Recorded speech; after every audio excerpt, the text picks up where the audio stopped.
喂，係早晨各位。Members, good morning. Thank you for coming to the meeting so early in the morning at 8:30. The first thing on the agenda is information papers issued since the last meeting. We have none since the last meeting. And next 就係呢個籌備落實玻璃飲料容器生產者責任計劃的最新進展。咁就我哋而家不如首先我哋請官員入嚟先，係啦。咁咧就我哋今日咧因為有3個議程，咁所以咧呢個議程咧大概係傾到9:3嘅。咁啊 And we will have until 9:15 for this item. And we have paper number CB11247/1718 another one prepared by the Secretariat CB11249/1718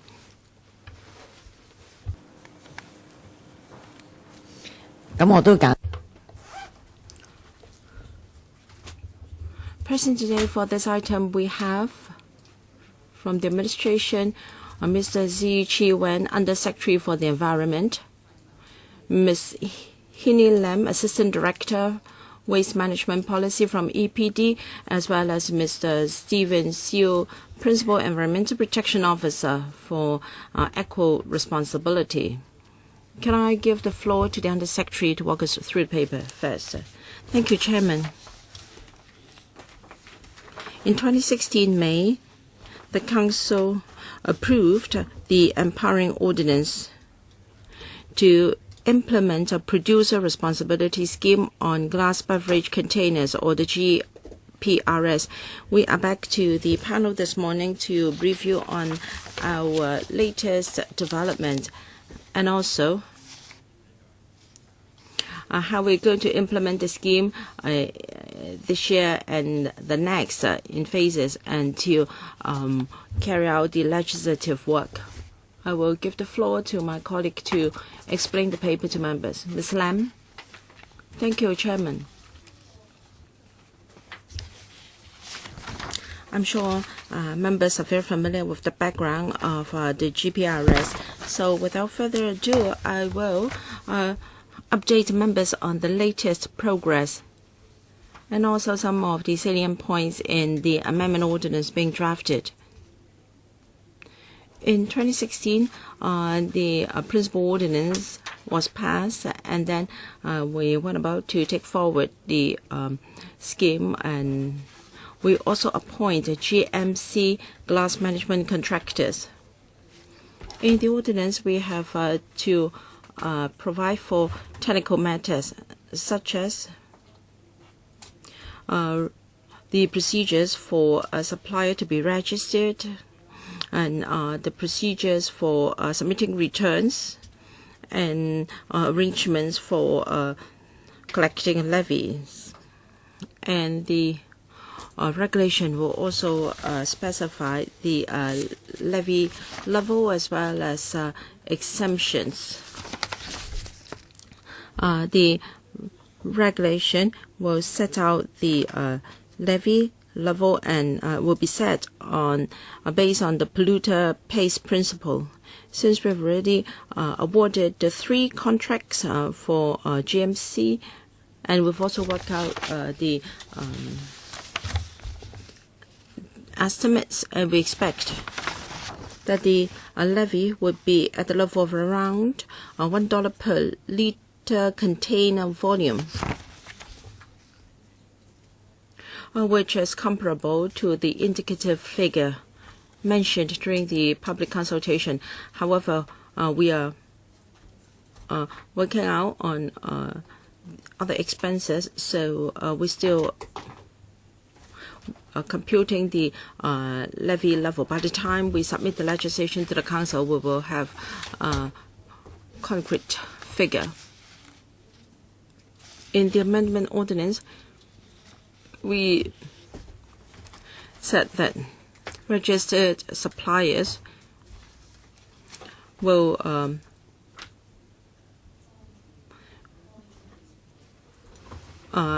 submit returns to the EPD on glass bottles distributed or consumed in Hong Kong. So quarterly returns will have to be submitted to the EPD on the extent of distribution or consumption, and then a levy will be paid on a quarterly basis based on the return. Every year they have to arrange an annual audit to confirm that the records they have submitted are accurate and true. In the principal ordinance, we provide for exemptions. In Hong Kong, there are the local beverage manufacturers with recovery arrangements. Glass containers are then collected for reuse. Of course, they will ensure better utilization of resources, and this is something we encourage.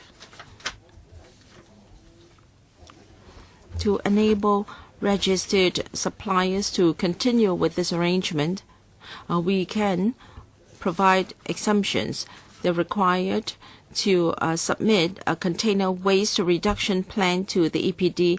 We will examine whether the plan can attain the a certain level of recovery and reuse, and whether the arrangements are practicable. Then exemption can be granted. Such a supplier do not have to pay the quarterly levy and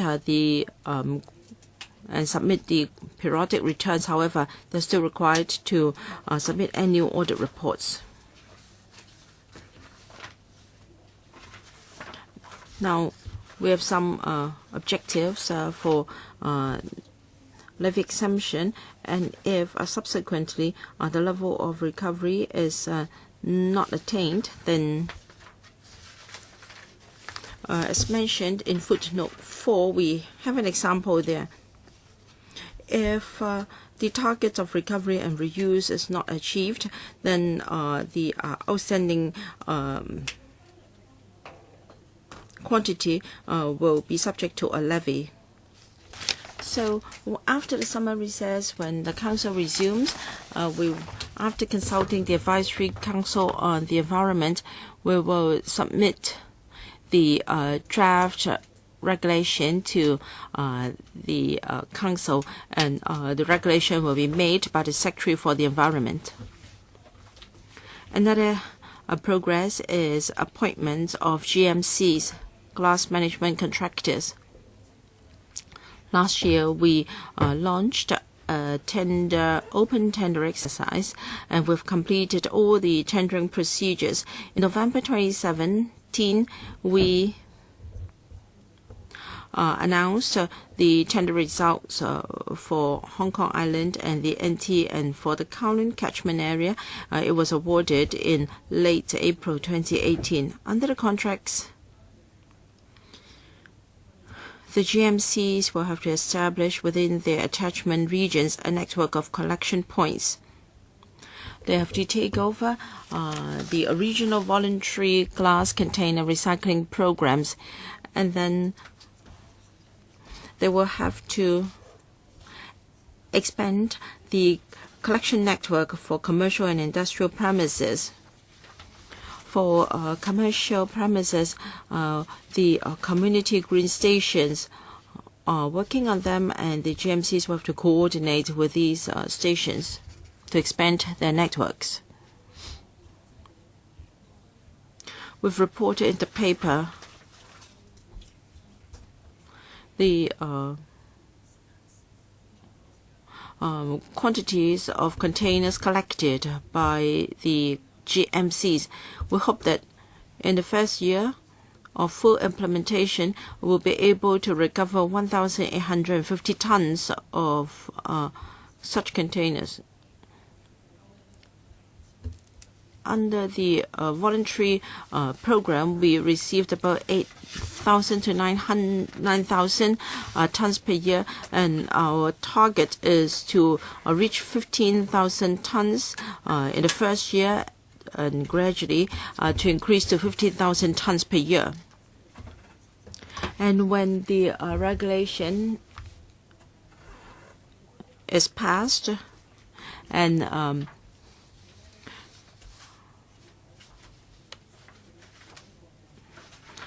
all the premises dealing with recycling and recovery of glass containers will have to be licensed.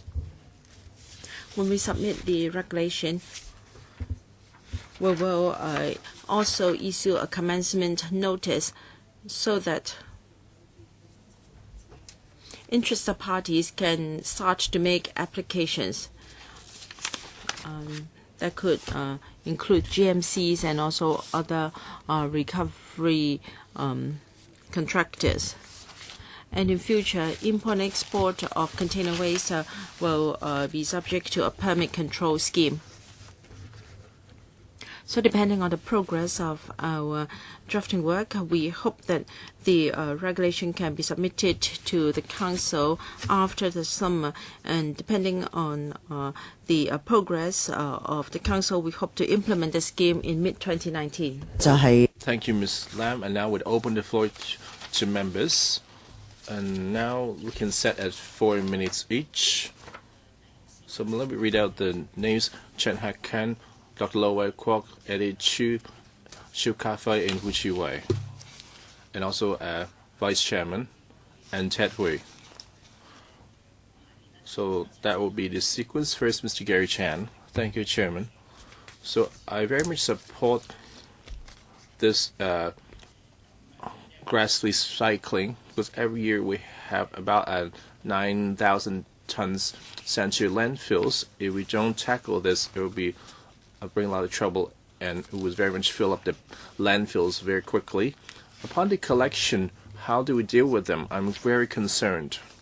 Like in paragraph 14, and the outlets for this, they could be for eco tiles. That'll be higher than the those procured by the builders. How do you convince the builders to adopt this recycled glass eco tiles?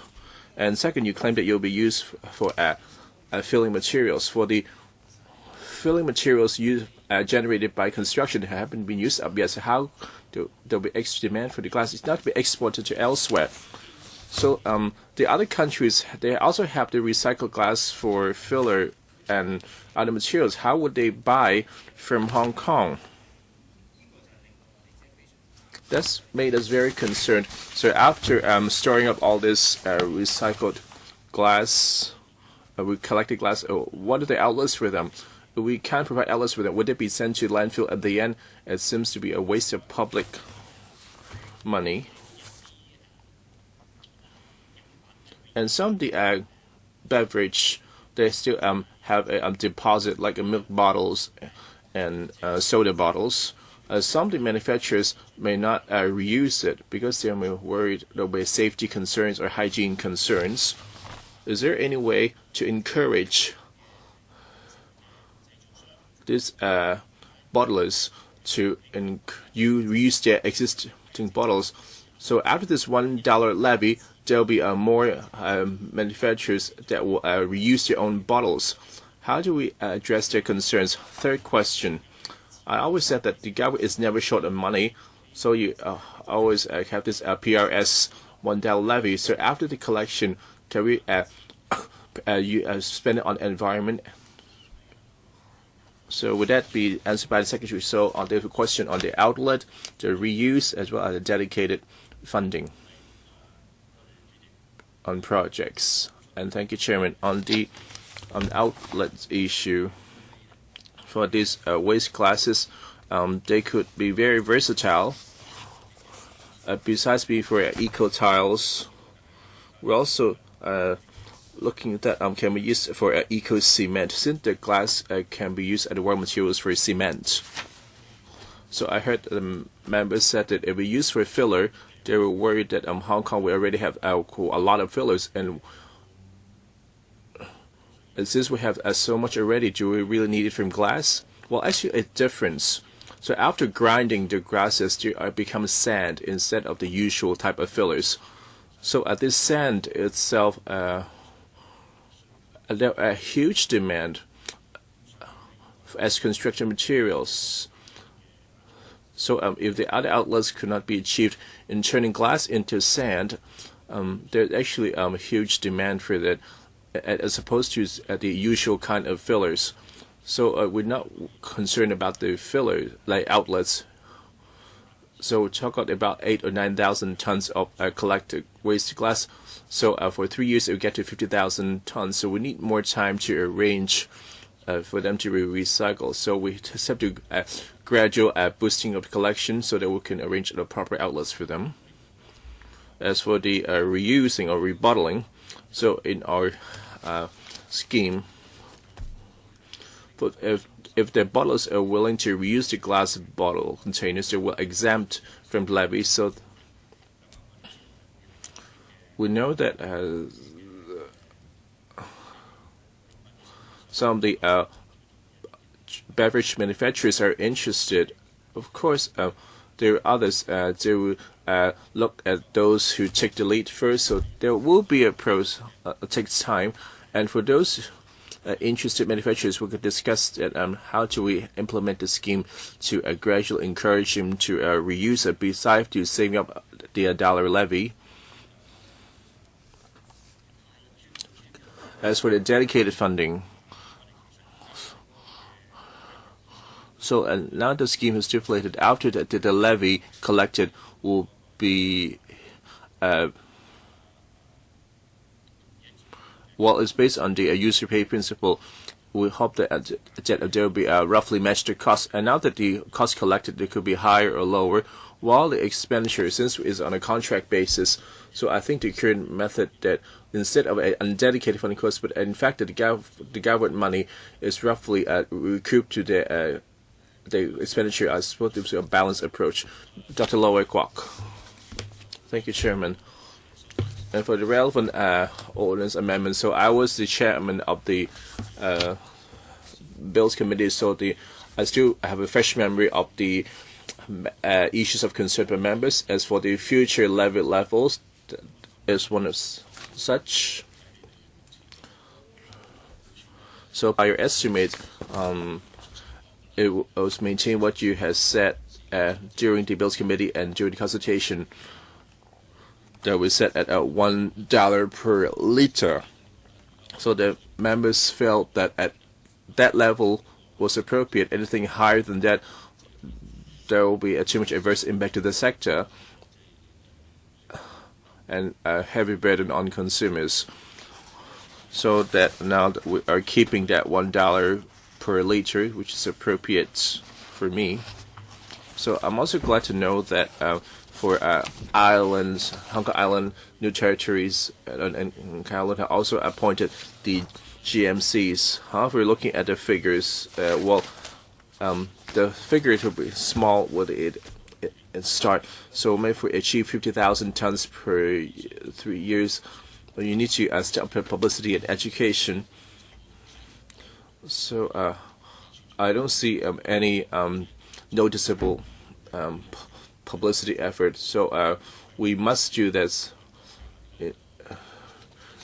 instead of waiting for the launch of the RARs. So we have to start early. And for this, after the commencing operation for a year, the GMCs can also submit a report to the panel. As for the actual operational issues, for example, on the increase of the recycling volume, and for the recycling, reuse, and export. So we need figures on this one. And one question also. So for the full implementation, and for what do we have sufficient local processing capacity? So so can we set up a large-scale local processing plant, so to achieve a local recycling and reuse? If you rely on export, if the other countries close the doors, then you are all left holding the bag. I hope the Undersecretary can be concise. Okay, we noted the members' comments. We'll be closely monitoring the recycling collection point and the recycling collection volume, we agree that publicity and education is important, so we plan to do more on that. And upon implementation for a year, we will come back to this panel to report on the progress. And for the local processing capacity for waste glass containers, like I said, we have multiple outlets for them. So in the end, now that we have a lot of so we have to explore new avenues. For example, for eco cement, because there will be good raw materials for this.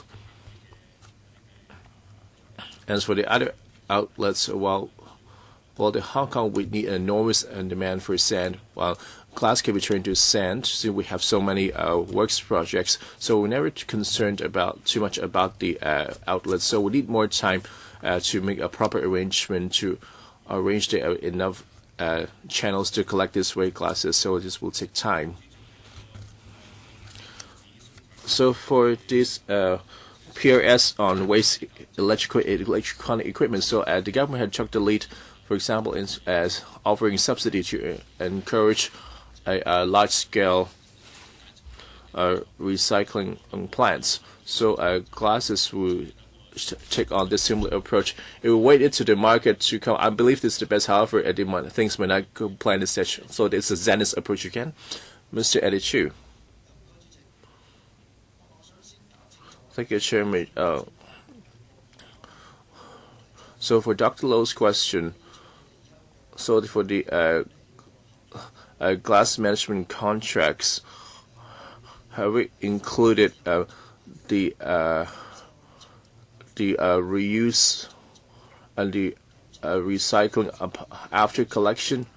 So you are subsidizing the recycling bit. Can I confirm this? That's included in contract. After collection, we're still considering other outlets as well, discussing with different manufacturers. So the discussion just now, the focus should be on, let's say, for the GMCs, and so they recycle into some material like that, eco tiles and sand. Was there anyone willing to buy them? Which you already answered. For this recycling manufacturers, so you want to have a licensing regime. So for this glass recycling business, do you think it will be profitable, and there will be a new entrance to set up this manufacturing plants, or maybe in the long run, do you think you rely on a government to attend your system to include it, collection and recycling? And would follow up on Mr. Kerry Chan's question, and how do we encourage the beverage bottlers to rebottle their old containers? And now that there's no such provision in your tendering, and now that you're exempting from the $1 levy and let the bottlers handle themselves, could you have a more proactive approach? And for those who had this arrangement here, we keep it on. And for those who don't have this arrangement, besides making them saving the $1 levy, to have other incentive to encourage them to join the ranks of rebottling. And the Secretary. So glass itself is rather a low value product. If we don't introduce scheme, if not, we introduce this levy, as we can see that on the market, there's no one deliberately collecting glasses to turn into another material to make a profit. So I don't think it's happening in the private market. So through this PRS, we appoint a GMC to collect the glass. This is where I charge a $1 levy for the cost of processing and collection, I believe that we have to set up a circular economy to make this thing happen. I believe that for this scheme, we shall need to continue. Otherwise, it's hard to see the market to do the collection and recycling on initiatives on a large scale. We also understand that if we, bottlers can reuse the bottles, that will be the most excellent. That's why we allow this to happen, which therefore we shall exempt the levy in these cases for them to do it themselves. We hope to encourage more bottlers. If there's such plans that we can discuss with different beverage manufacturers that where we can offer assistance. For the details, I'll defer to my colleague. Thank you, Madam Chair. If I may supplement a bit regarding the recycling and reuse of glass, GMCs are required to collect the waste containers, and the flow work is not the same as we. What they have to do is to break up the glass containers and to grind it to a certain dimension for reuse. And then the application aspect, as mentioned by the Undersecretary, how can the sand-like waste be reused? It can be used for paving material, equals cement, and when exported, manufacturers may use the waste for glass materials or even for film materials. We have encouraged GMCs to explore new uses, such as using them for raw materials for constructions.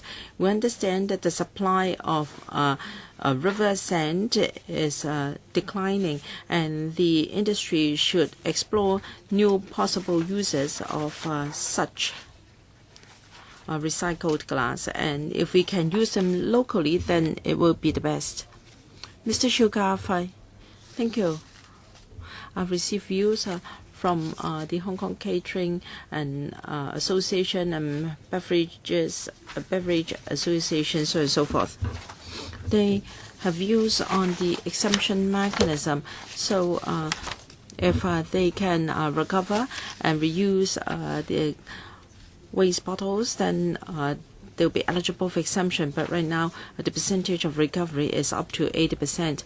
But you have to understand that they need manpower to collect and the waste bottles, and then they need storage, and such costs are high. And sometimes a consumer may just dump their bottles after using them. So 80% is far too high, and they will be more confident if 40% is okay. And are you confident? Because in 3 years' time, you only expect to recover 50% of what's in Hong Kong, and the target here is 80% for exemption. That is a bit ambitious. Now, if the level is 80%, meaning those who can only achieve 40 or 60%, they do not have any incentive or encouragement from you. Now, you want to recover full costs under the scheme, including the cost for collection and recycling, so on and so forth. So as a result, consumers may turn to carton drinks, so you may not be able to collect as much levy as you plan. And in order to recover full cost, you may increase the level of levy, and then the cost will also be transferred to glass bottle suppliers, and that is not fair. So the current proposed level is $1 per liter container volume. Is it possible that you work out the levy on quantity basis instead of volume basis? And do you have any timetable?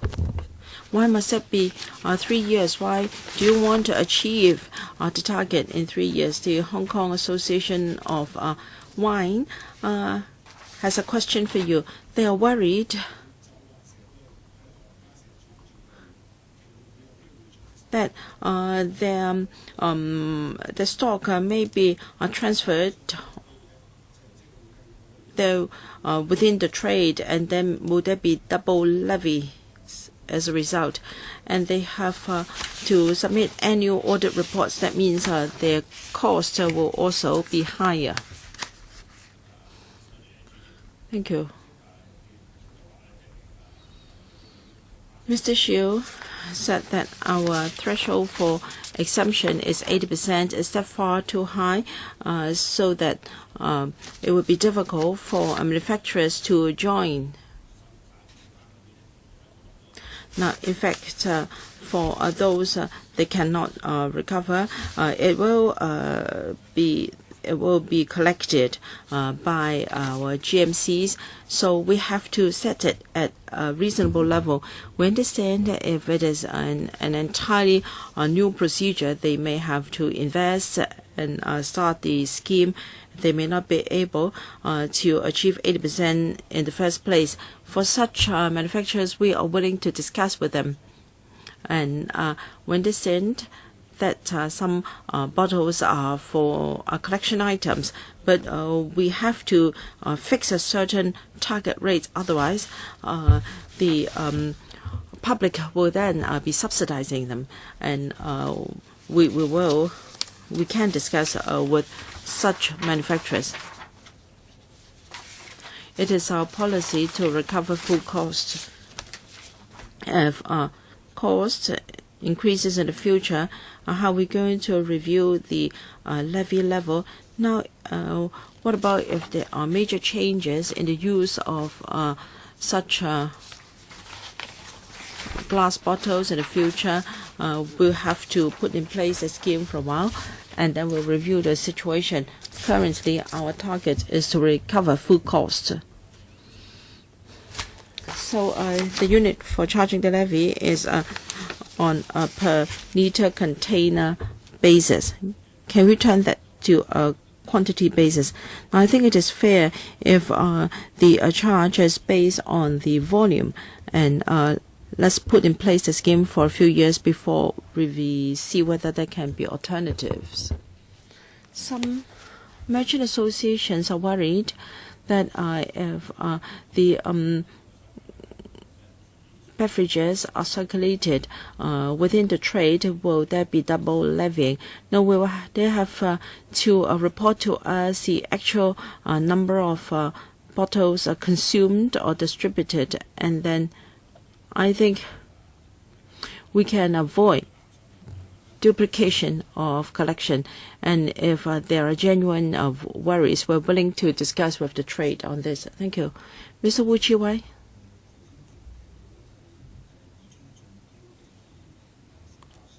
The Undersecretary told us that the GMCs have quite a lot of things to do. You have already selected 3 GMCs. Can you tell us their responsibilities?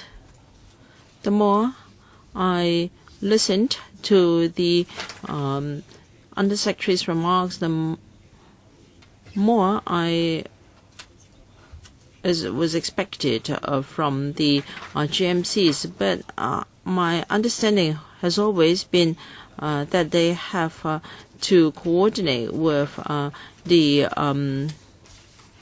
downstream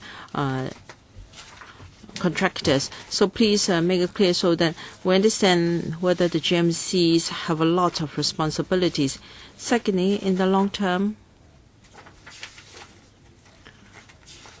I think they can be regarded as raw materials for construction. Now, can you tell us the cost for dredging sand from the sea per ton, and also the cost for producing 1 ton of sand from glass bottles, so that we know what is the percentage of subsidy? we want to know, you have not worked out the value of the end products. The Undersecretary has been saying that glass containers have no value when it comes to export. But I understand that there are recyclers who break up the glass containers into fragments and then they are exported as raw materials. Do you know of their operation and what is the value of such exports? Thank you. Undersecretary, thank you.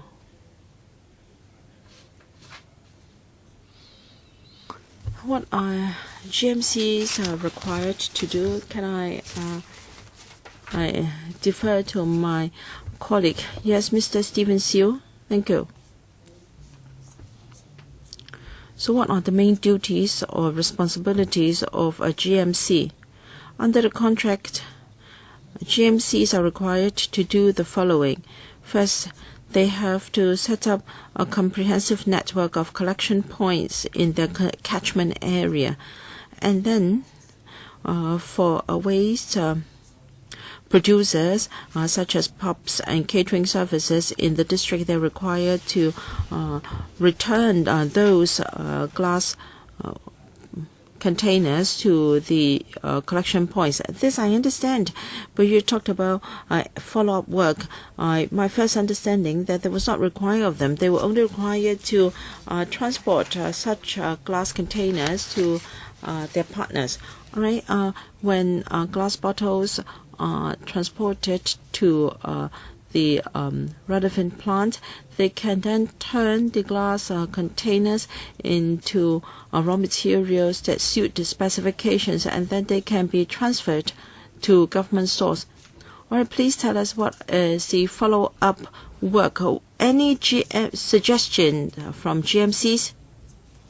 Well, one GMC proposes to export the glass containers overseas for recycling and reuse. Another one proposed to turn them into decorative tiles because after the glass containers are broken up, they can be made into colorful decorative tiles. And then there is also the proposal to turn glass containers into eco cement. So our GMCs are willing to explore new uses for such glass containers. Is that included in the cost? Yes. The contract requires the GMC to collect, to process, and to find outlets for such glass containers. Thank you. Well, let's see if you can have a second round. Deputy Secretary. Thank you, Madam Chair. In principle, I support the PGRS.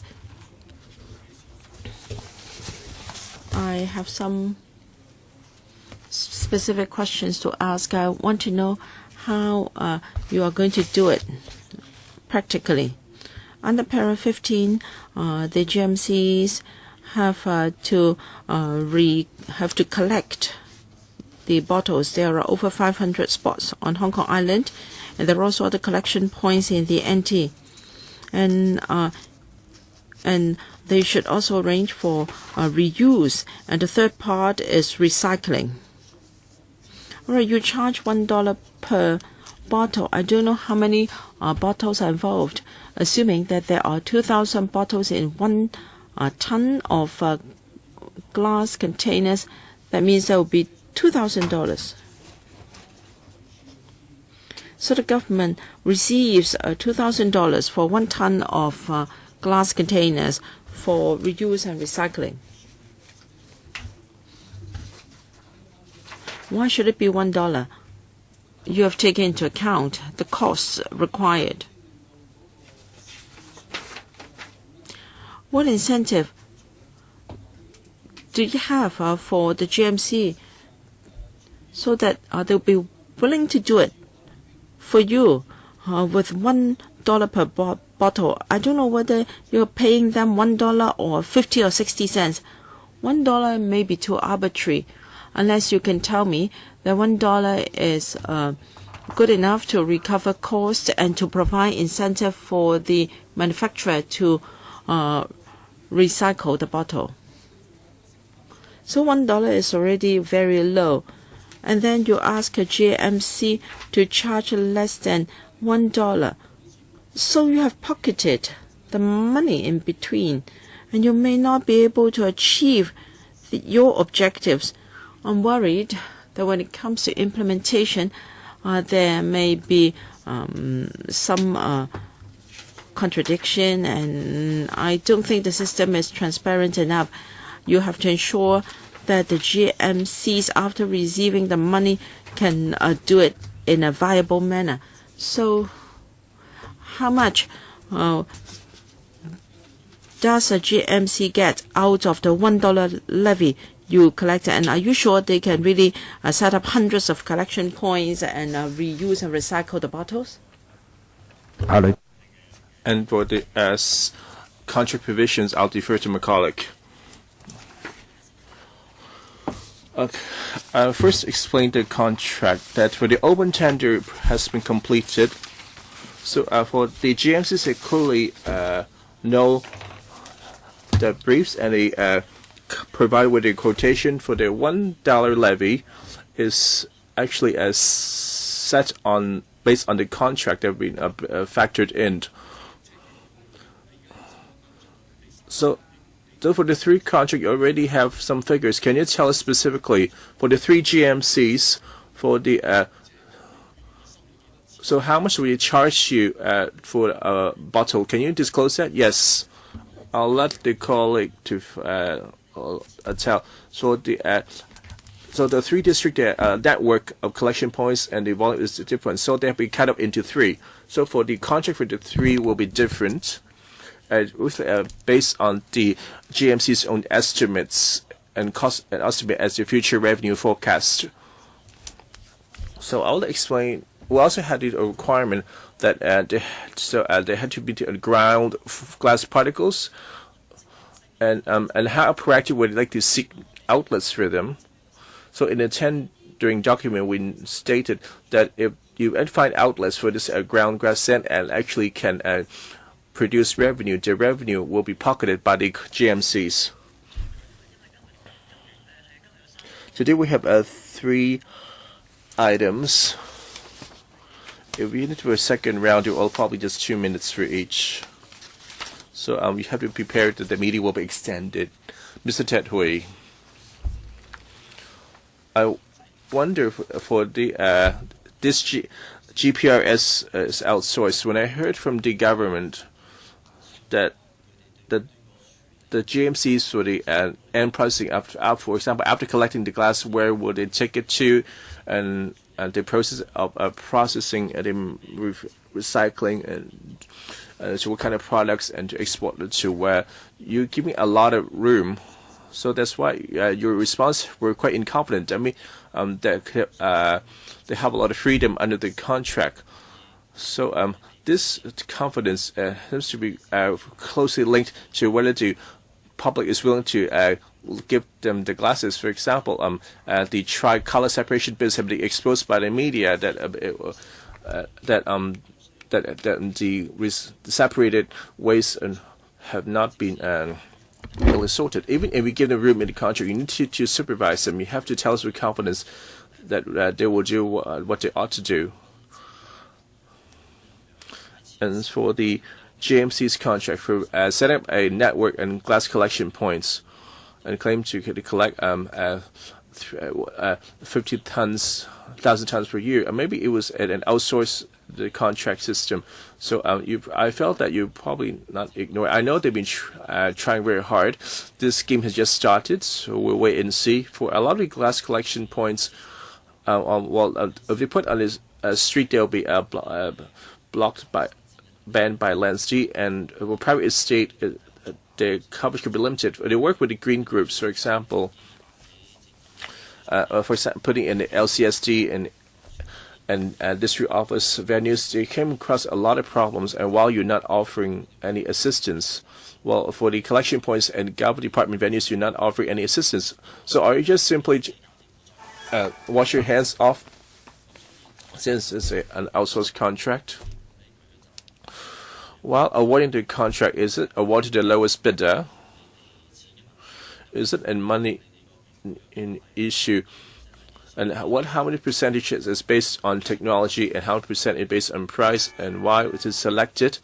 And for the safety, if they cannot fulfill the minimum collection volume, so would there any penalty mechanism?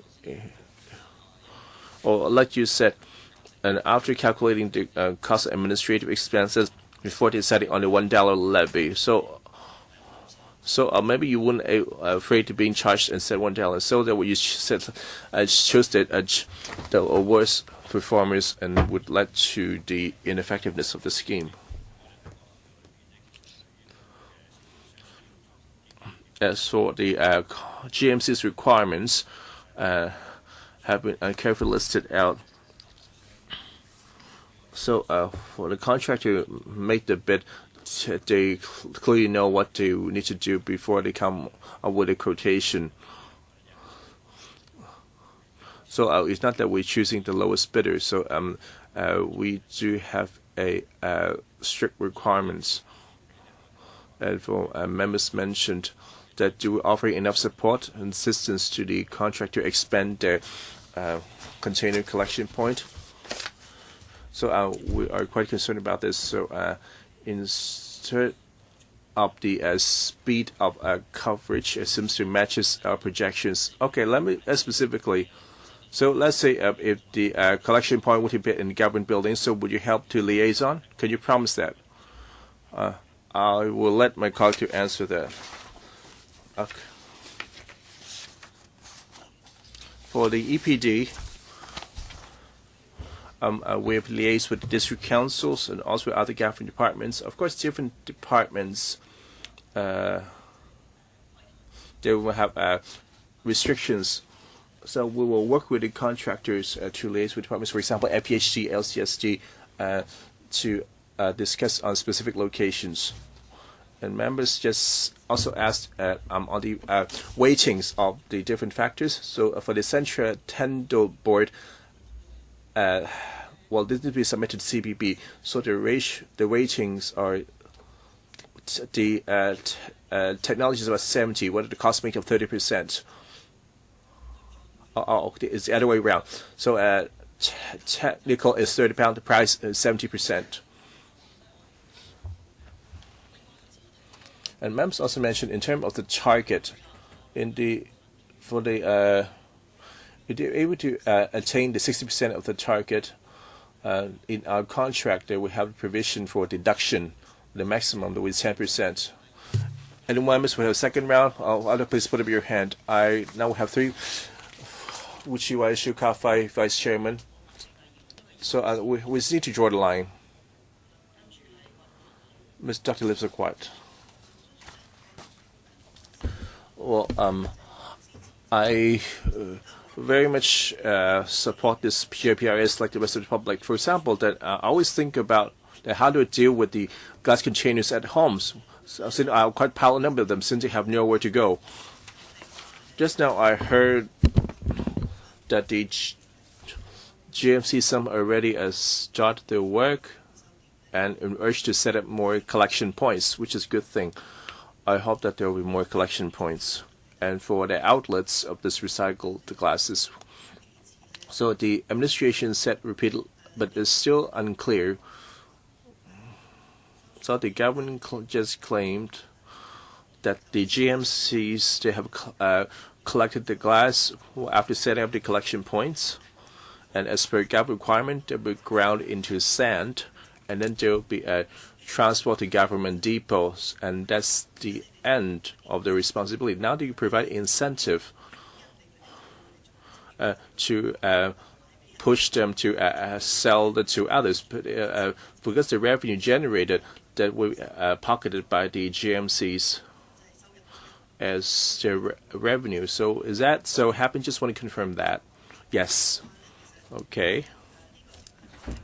So the contractor is not obligated to seek outlets for this grounded glass sand, so it's not obligated to do so. I see just more encouragement. So comes the question, what happens if they don't do it? Because they necessarily make a lot of money. It's a good thing if they do it proactively. If they don't do it, and the pilot and government depot, so how would government deal with that? First question. So while said the levy collected should be used on this purpose, the money to support the local glass recycling factories. So would you consider this, or would you consider it? In case that they are managed to be sold to the private market, let's say for eco bricks and fillers, shouldn't the government procure them in priority? Otherwise, who will actually buy it? So would the government take priority in procurement?好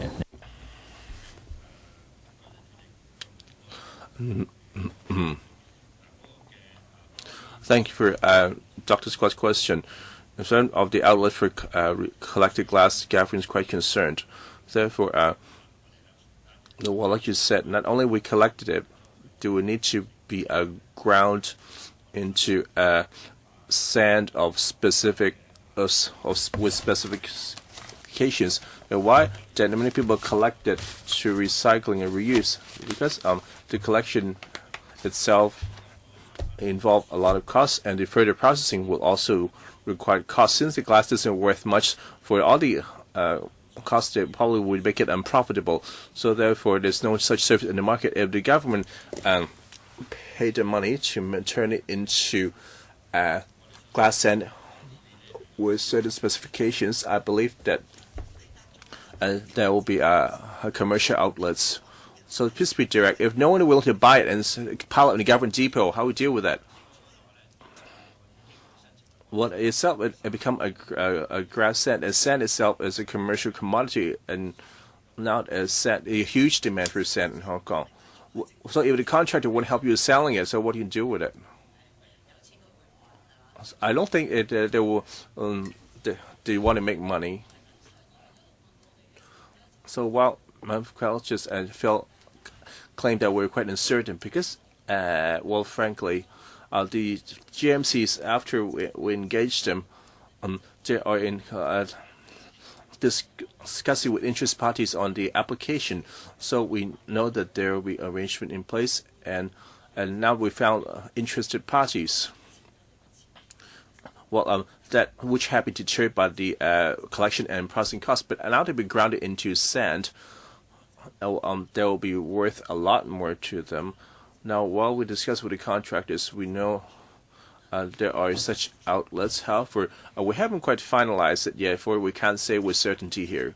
So, will the government will accord priority for this grounded sand? I think we have to supplement which questions, because not only one members have asked this question. And I've quite answered Mr. Carrison's question. Can you supplement in writing? Next, Mr. Ling Yucheng. So, and Chairman, in the past, there are two major obstacles in collection past because the bottle doesn't cost much. Nobody willing to do that. So I try to engage a contractor. Contractors refuse, even if you pay them. And second obstacle would be collection points. It's very difficult to identify suitable locations. Now you managed to identify 500 locations, and FHD and LCD will offer their best assistance. I hope that you can inform them in light. You can on the locations. This. On the other hand, if you have set up the collection points, but well, you need to find a huge location for processing into sand. So the contractor identified a site to accommodate this so many tons of grounded recycled glass. So can you elaborate on that?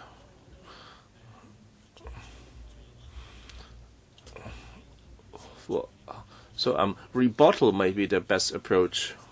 So in Para 10, you said that currently some local beverage manufacturers have recovery arrangements. However, you haven't gives idea of the actual percentage, how many percentage can be recovered and reused.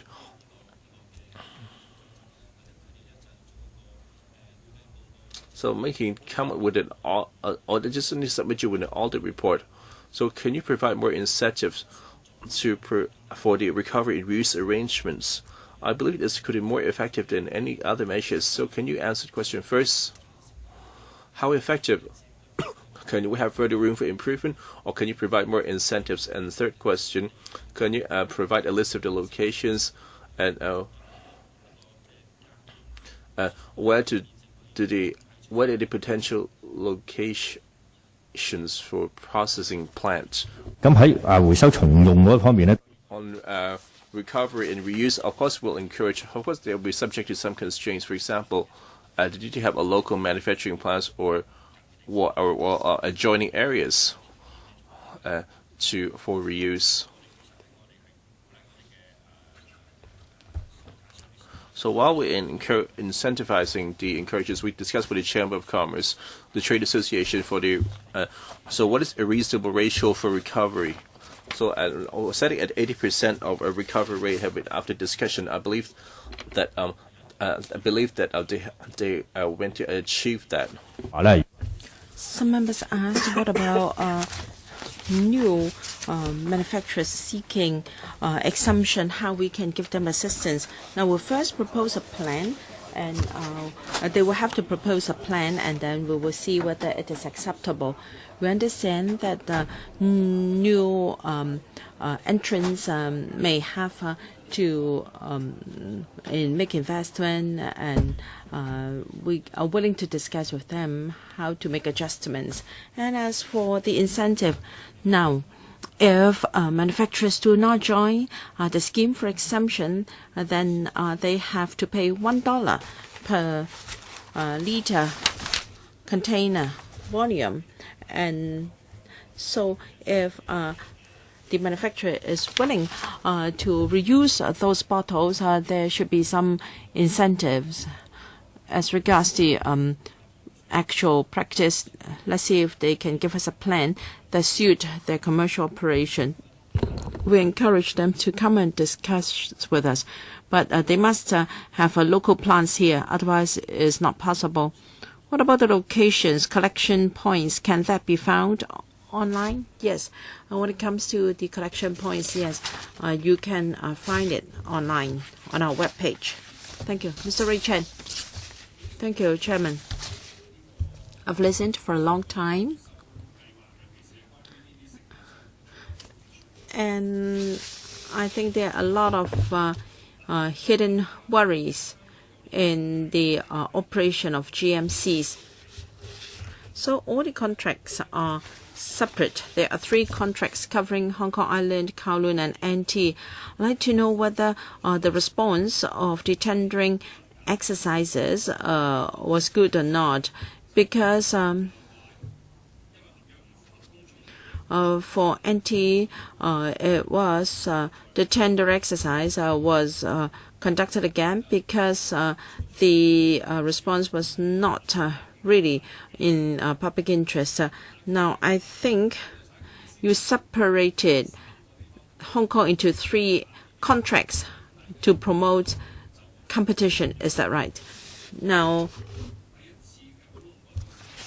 for the first tendering exercise for NT, why did you say that why was the first tendering exercise not successful? Was it because the terms were not favorable? And for the 2 successful, for the successful GMCs, I think the contract value will not be too high, right? All right. For the one that was successful in getting the contract for Kowloon, it was a company that started its business in 2016. It's a history of operation is less than 2 years. And looking at the annual report of the company, it only started recycling of glass bottles in 2016, so it didn't have a lot of experience. So how did you come to the conclusion that they are up to your requirements? Well, for a tender vetting, perhaps I can defer to my colleague. Now, the design of the tendering exercise is such that we didn't want to award one contract to cover the whole of Hong Kong, and the tender was very competitive. In each exercise, we had 6 to 8 bidders, so it's not that there was only 1 or 2 tenderer for each exercise. For tender vetting, I will invite Mr. Siu to supplement. Thank you.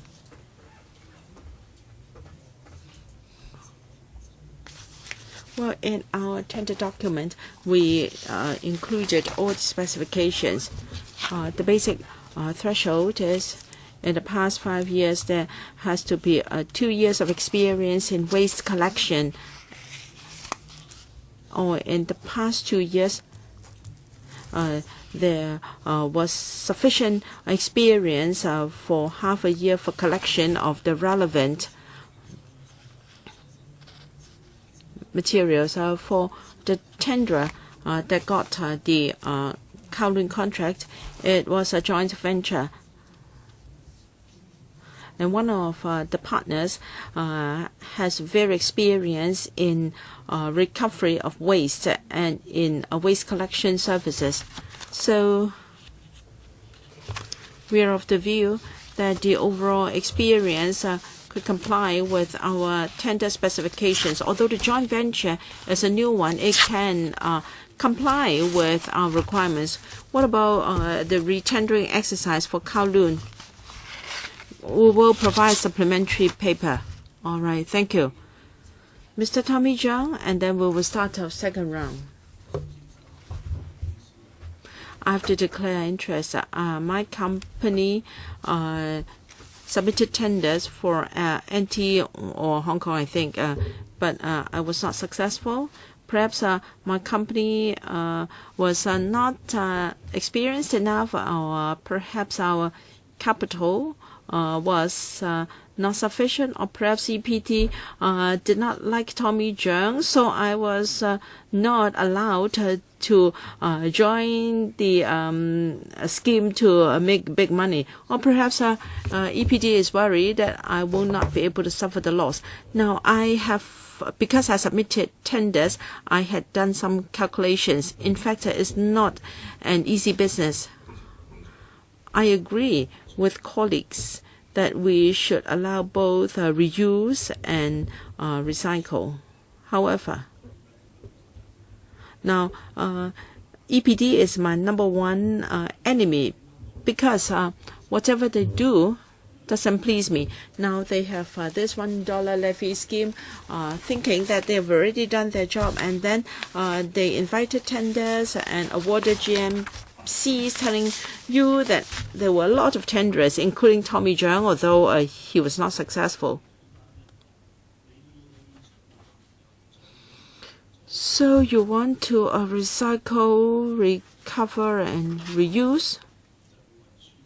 I think the greatest challenge is transportation and manpower cost. For glass bottles is even worse, because it requires a lot of storage space, and people have to wash it. You can't really demand consumers to clean them, sterilize them, and return it to you so that I can save store space. And the government really doesn't have space. When I submitted the tender, a company came to me telling me that the company had already hoarded up a lot of glass containers. So I need not worry that I cannot meet the target in the first 2 years. Now, because the company for sure felt that the GMCs could not recover as many glass containers as planned. So this is the biggest flaw with this system. I am collecting glass containers from over 3,000 catering restaurants. Now, I think it's easy. I can collect glass containers and cans and plastics from these companies. They don't mind, because if they give them to me, then they can save waste disposal charges in the future. Now, I don't require the administration to respond. I have to condemn the housing authority. They're not willing to use the recycled tiles made of glass. Now, in the past, no one was willing to use such recycled materials. What's wrong if it is a bit more expensive? At least we can recycle them. They used export figures for window dressing, but they disregard imports of glass containers and plastic bottles. They just give you the export figures. Honestly speaking, I have no expectation whatsoever for this and the next item.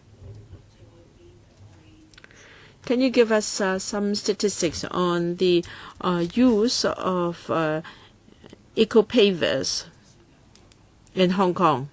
Because such information was also sought by other members. Second round, I have to be very strict with time. I have 4 members. Each will have only 1 minute. Q&A included. Mr. Wu Chi-wan.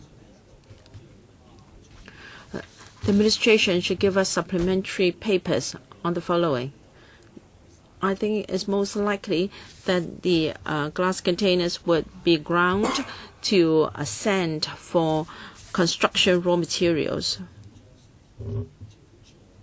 So shouldn't you give us a full account? Because according to information, sand is selling at $550 per ton. Now, we are paying about $1,000 for collection of glass containers per ton. So the total cost is quite considerable. Well, it's just that all the money will go to the GMCs. I am against using this method of giving money to GMCs. I think we're stifling the development of the whole industry. Mr. Sugar, 1 minute. In my last round, I asked about the total cost. Do you know what is the total cost for the scheme, please? Secondly, if the collection of glass containers is not that satisfactory, given that you want to recover full cost, then are you going to increase the $1 levy? 2 questions. The total cost will be the contract costs. So we know for sure what are the costs as regards the amount of glass containers recovered. We'll have to wait and see. Assuming that you cannot achieve a full cost recovery, will you increase the levy level? I think the current contracts prices are more or less in line with our calculation. So $1 is what we propose now. Deputy Chairman, I hope the administration can give us interim reports, because the 4 GMCs have started their contracts in April. Perhaps by the end of this year, you can give us a report on their achievements and also the costs involved. All right? Anyone from the administration? 1 year after implementation of the program, we'll come back to report. I think we will have clearer information on the outlet of such materials. Mr. Ted Hui. Now, if collection points are to be set up in government departments or government premises, the administration said that it would be willing to assist. Can you confirm this? All right, it's confirmed. Now, you don't have to respond to the following comments. Now, the tendering exercise such that the ratio of price to technical is 7:3. Do you have to do that this way? Now, I think the level of the technical requirement is rather low in such contracts. So can you go for a higher technical score so that you can improve the collection networks and to provide more incentive for GMCs to take part in the reuse process? Thank you. Now we have to end this discussion here. According to the paper, depending on the progress of drafting work, the government plans to introduce the regulator article regulation into LegCo for consideration and commence the provisions on container waste disposal license to start accepting license applications within this year.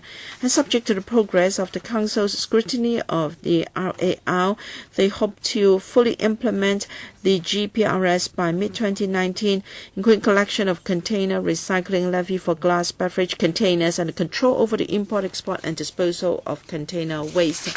Thank you. We end the discussion of this item and we go on to the third item. Well, due to time constraints, we can only allocate 30 minutes for this because we have one more item on shark fins, on the implementation of the Organic Resources Recovery Center to documents number CB bracket 12249/701803 by the administration, and that bracket 04 is the background brief by the LegCo Secretariat. And now can we invite the government representatives in, and the Undersecretary will stay on. And then we have Vicky Kwok, the Deputy Director of EDP, and followed by Dr. Samuel Choi, Assistant Director on Nature Conservation and Infrastructure Planning of the EPD. There will be a PowerPoint which has been tabled to members. Okay, take your time. Oh, there actually going to be a video.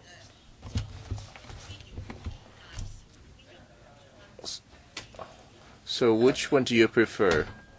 I can give you 3 minutes for the presentation. Well, as well, on Hong Kong, there's about 3,600 tons of food waste. We need to have a good planning on that, and one of which will be to set up a ORC network. The phase 1 is already commenced operation, and today we come to the panel and hope the members will support to implement ORC phase 2. Upon getting the member support, we hope that after some recess we can go through the PWSC and the FC to obtain the funding approval. Okay, okay, give you a brief presentation. I'll just walk through quickly. So the phase 1 had just commenced operations on 1st of July at Suho 1. I can show us a video. Just only take for 3 minutes. So while either the video or the PowerPoint. Okay, I'll just give you the later about 30 minutes.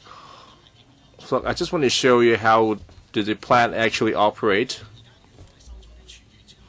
So after the collection of the kitchen waste,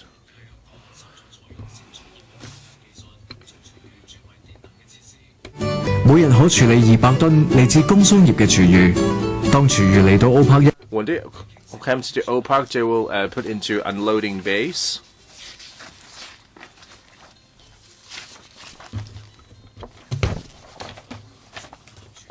And that which is moved into the plants for the processing procedure, and in the process they will be grounded to become a suspension liquid, and then this impurity will be sieved out, including inert materials and heavy metals, and then it will be sent into a digester tanks and using microorganism and mature technologies to turn it into energy.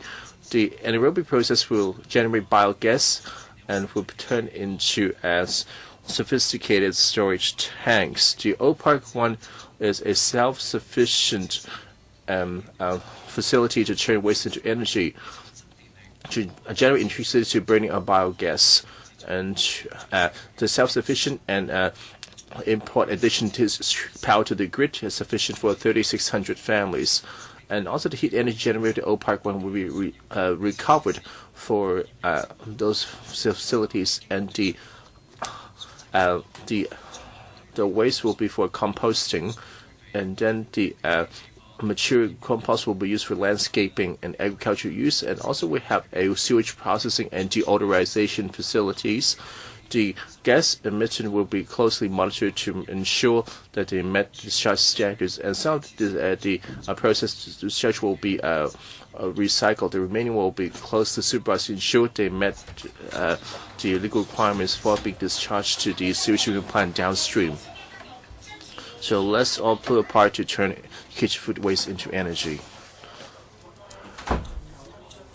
We have one more slide.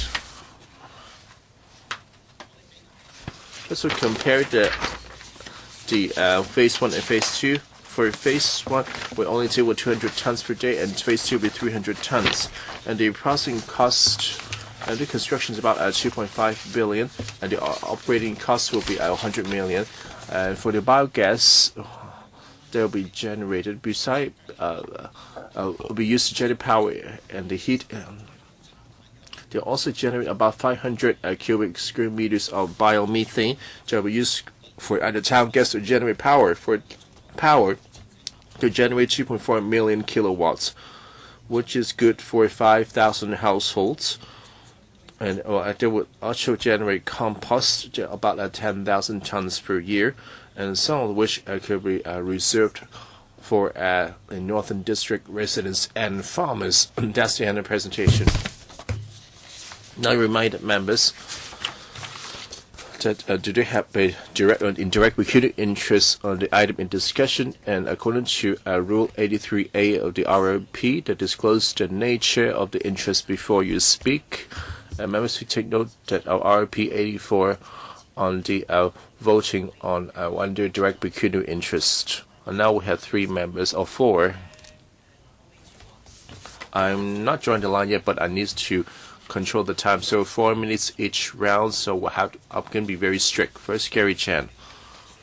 So I, in principle, support this ORC because we need to tackle the food waste problem in Hong Kong. So I have 2 advice for government. So while you building the ORC, once you got for of 100 million, but at the end you'll get to 1.5 billion, which is a huge overrun. For this second phase, I hope that you can do a better job on doing your cost estimates. And second piece of advice, now for the Shanxi Fanlei Shantou Crack, and due to the Lin Tong BCP works, and now there is severe traffic congestion. So for you to build this ORC, I hope that you can wait till the completion of the BCP before commencing. Also notice that for phase 1 and phase 2, the renewable material, well, there's a recycled material, mostly compost. And also claims that for phase 1 there will be 65,000 tons, and in phase 2 there will be 10,000 tons. Do we really need that much compost? And for the composting plant, you have a lot of outlets for the end product. Let's say a fish feed. If phase 1 is already compost, and same for phase 2, are you very agricultural? But why do you need so much compost for? Or selling it to mainland? They have compost of their own. They wouldn't need to buy it from Hong Kong. So this is an issue of outlets. And now a lot of the farms have told us that the food waste compost, since we have a very salty diet with a lot of sauces, that would not be usable on farms. So we generated so much compost and not able to find an outlet for them. And it seems that we are repeating the mistakes from the grass PRS. I hope the administration can respond. And finally, I must commend that is while doing this ORC2, it helped the North District to address the refuse collection vehicles roaming, and now that rerouting, they will reduce 200 trips. Of course, you can further reduce the trips, and now to do a source rubbish separation, to have extra 600 trips to Taku Lane, Chateau Gok. Now, a 200 trip reduction is not enough. Under Secretary, and thank you for members' comments. And for the cost estimates, and this time we have this parallel tender system to hope that you can commence the work early. So I believe that in terms of the cost estimate will be more accurate this time, so we're more confident. And for the outlets for the compost, so in the past we have done an assessment that the Hong Kong demand for compost, what is the actual demand for it? We found that the demand is around 20,000 tons per year. So looking from the demand angle, I believe that it should be able to use up the compost we generate. Of course, the quality of the compost, whether to meet the market demand, is an important factor. So we shall work closely with the contractor on monitoring the quality assurance to ensure that the compost generated can be used locally for the traffic. In the past, I believe that we can help reducing the traffic volumes of refuse collection vehicles. However, we can examine whether we can offer further assistance. And next, Dr. Elizabeth Quat. So the chicken compost is a matter of public concern. So for this ORC, a lot of the people, maybe the public, will support it, even though we felt it very expensive. However, we couldn't come up with any grounds for objections, because if we object to it, there were no outlets for this waste. But for phase 1 and 2 is mainly to collect commercial industrial food waste, and a lot of public could be asking when you're going to collect household kitchen waste.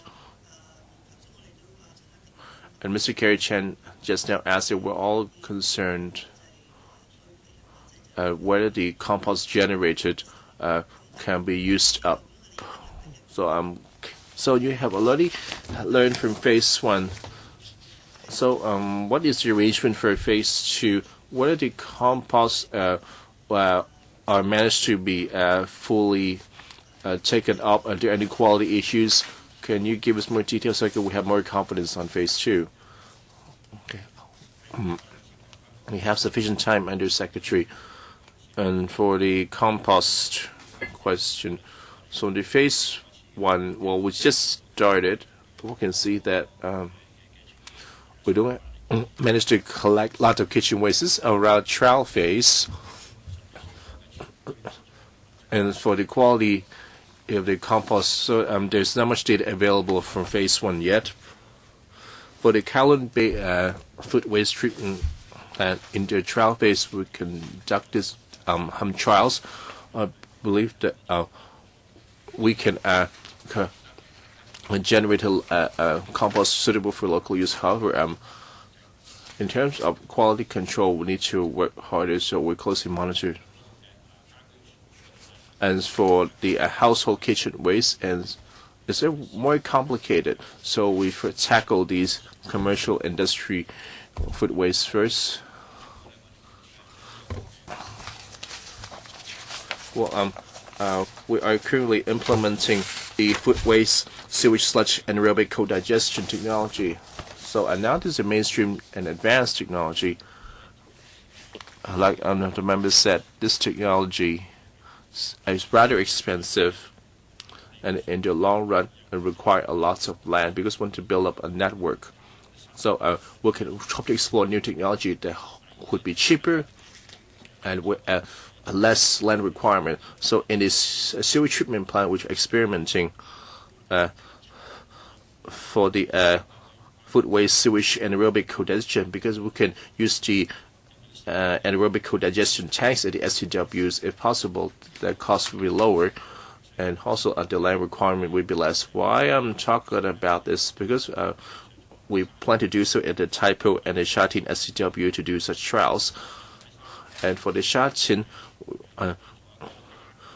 we also have the trial phase on the household food waste to see if you can try to set up a network on collection of the household food waste. If successful, there will be a large scale. We can scale up the trial scheme, and we can do it at the household outstream collection and processing. There we will have able to afford to the large scale household collection. However, we need more time to expand the food waste processing capacity for the upstream collection. When you test out the civil arrangement before we can commence, so we can focus on the CNI food waste. So it's good that we know that we are plans for the phase one. We have enough experience.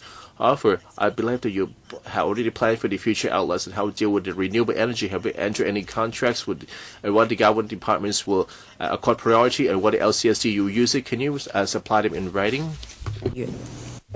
Mr. Tommy Zhang, thank you for allowing me to ask questions, though I'm not a member of this panel. I hope members will not hasten to support this item so soon, because for this government, whenever it has secured enough votes, then the devil will be in the details. Everywhere in the world, they are using this technology because there they have plenty of land to use the compost produced. Because usually their compost can be taken away together with water. They do not have to produce dry compost. Because about a decade ago, I saw such a plant in Germany. So compost together with the leachate can be used in the lawn next to the plant. There is no need to dry the compost and to tackle the bacteria. According to my understanding, there have yet to have such a facility costing $2 billion. In some countries, they don't even have $2 billion.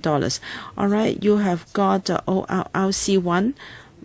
Now, in this paper, there is no information on ORRC1, which cost you $1.5 billion. I want to have a comparison of the two facilities. Because I hear you talked about producing biogas and electricity and so forth.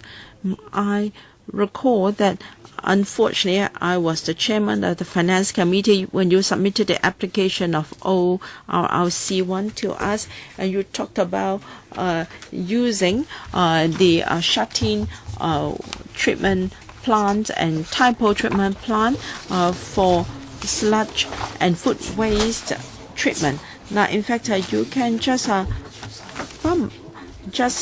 the water into Shatin sewage works, and yet you ask for another $300 million for your own sewage treatment. In fact, the Shatin treatment plant next to you has sufficient capacity to deal with that. Your department has squanders money. Now you have members to back you, supporting the treatment of food waste. Of course, everyone supports that. Myself and also the deputy chair. The question is how much money you are going to spend on that. So I want you to do two things. First, show us the contract. Before you go to PWSC, show us the contract. If you deliberately submit the plan to PWSC before that, I'm going to sit through the PWSC meeting to ask you each and every detail. Now, I want the tender documents. Now, if you did it a few months ago, everyone could then check your website. Now, these $2.5 billion, the tenderer may not tell you where or the expensive bits. I'm sure you can make your own assessment. Thirdly, I want you to draw a comparison with similar facilities all over the world and tell us which country uses anaerobic digestion and also their expenditure. I don't think you can respond now. Undersecretary, provide the supplementary documents before you go to PwC. Yes, I welcome the question by Mr. Zheng. Before we submit a paper to PwC, we will provide the supplementary information sought. Mr. Ray Chen. Thank you. I thank Mr. Tommy Zheng. Although he's not a member of this panel, he has come to give us so much advice and comments. I think that is particularly convincing coming from the mouth of a pro-establishment member. And I hope that at PwC meeting, he will also give us a chance to ask questions. We would like to know whether the $2.5 billion approved for ORC1 is value for money, because you still haven't given us an account of the operation of Phase 1. We would like to know how Phase 1 is operating, but then it just started in operation in July. I'd like to know the video was taken in real time. It was only produced in July. Are you really collecting 200 tons of food waste per day? Of course, you may not be able to tell us the actual situation, given that you've only started operation for 2 weeks.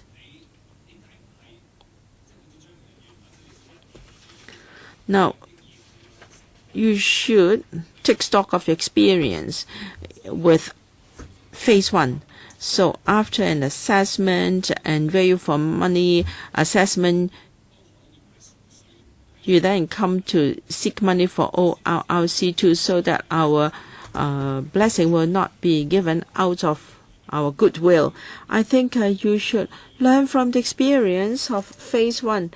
You can't tell us your experience, given that Phase 1 has only been operating for 2 weeks. So shouldn't you get the experience from the operation of Phase 1 for a year before you come back and ask for more money? You have to assess whether the $2.5 billion is well spent and Phase 1 is really feasible. Of course, I know the earlier you start the project, the earlier you can have it completed. That is our goodwill. But when it comes to the use of public resources, we have to strike a balance. Can the contractor of Phase 1 bid for the operation of Phase 2? Thank you. In Hong Kong, we generate 3,600 tons of food waste on a daily basis. So Phase 1 can handle 200 tons, Phase 2 300 tons. So our scale is rather limited. But because of the pressure we are under, we want a scheme that can be up and running quite quickly. And we need a network for the whole scheme. When it comes to Phase 3, our plan is, now there are different technologies involved. This may be the mainstream technology. Whether it is the best, I can't say. I hope that by the time we reach Phase 3, there may be other better and cheaper technology. So we will use proven technology in other parts of the world and get started first. And then we will also try out other technology. As I said, we are going to try food waste and sewage sludge co-digestion. Well, 200 tons and 300 tons. Now, this $1.5 billion might be regarded as an experiment for you to carry out Phase 1 because you have not really resolved all the problems. So for phase 2. All right. Whether the contractor can also bid for phase 2? Mr. Shugata, yes, the contractor for phase 1 can apply to operate phase 2. Mr. Shugata, how much food waste do we have every day? 3,600 tons on a daily basis. All right. Phase 1 costs us $1.5 billion, and then in return you get $70 million. You can supply electricity to 3,000 households. All right. How much can we recover from 14 million units of electricity? Phase 1 has just started. We do not have the figures and accounts in yet. Of course, we all support environmental protection. But as I said, at the end of the day, we talk about money. So phase 1 has cost us $1.5 billion, and phase 2, $2.5 billion. Even when the two are completed together, they can only treat 500 tons per day. We still have 3,100 tons of food waste untreated. And for the electricity to be generated, I think the output can never recover the input. So all boils down to, is it worth it? So for phase 1, you can handle about 200 tons of food waste per day. What if the operator cannot recover 200 tons? Will there be any penalty? Under Secretary? First, the high costs involved. In Hong Kong, as we all know, we use landfills for waste disposal. This is not sustainable. We have to find alternatives.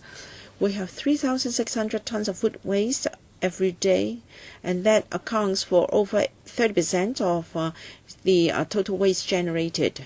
So it's an important element. We have to find a way which is most cost effective, but among different options, we have to choose those that are technologically feasible and regarded as the best way. So we have adopted mainstream technology and will try to go for cheaper ways. However, we cannot afford to wait indefinitely, because waste is an urgent issue we have to address, because our landfills will no longer be sustainable. As regards the fees and charges, I defer to my colleague. What if the operator tells you that he cannot collect 200 tons of food waste per day? Is there any penalty? Thank you. It's not for the contract or the operator to collect food waste. Rather,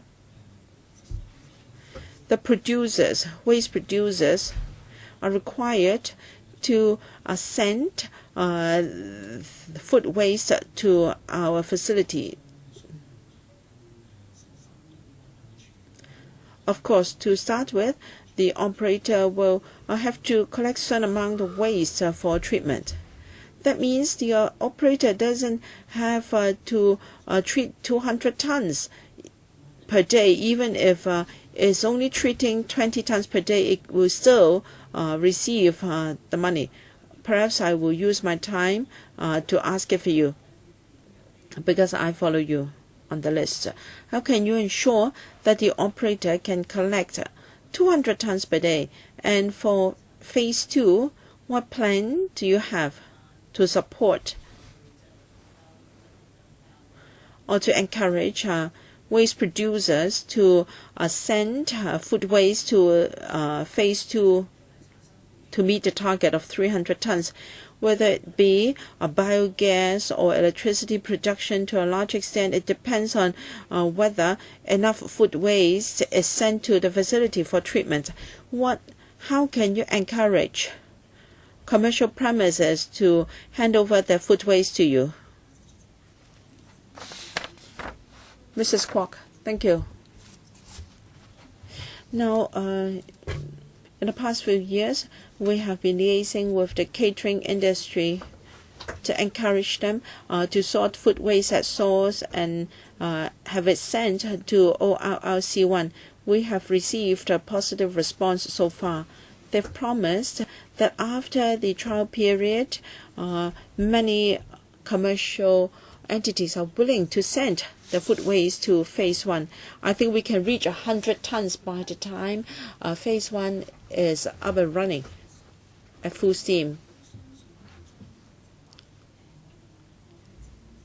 I believe with the waste disposal charge, a municipal waste charging scheme is implemented, I'm sure many commercial entities are willing to send food waste to our facilities. Whether it be the catering or the transportation industries, they would like to have a more incentive. So the Recovery Fund Board just met last week or last month. It agreed to do this in the second half of the year, and that is to launch a scheme to support the recovery and transportation of food waste, to support the industry to lower their cost in collection and transportation, so as to encourage them to send food waste to our ORRC. Where appropriate, we will communicate with the fund to see whether support can be enhanced. And now, Mr. Rachin just said that, and you respond briefly that those who bid for phase 1 that can bid for phase 2, so maybe have a prior experience, would that be accorded priority or add extra weighting as for technical and the price? So what is the weightings for the previous item? The 70% is on price and 30% on tax specification. So what are the weightings for these two factors for the ORC2? And for tender requirements, I can submit in writing, because Mr. Chalmers Chung asked it just now. As for when to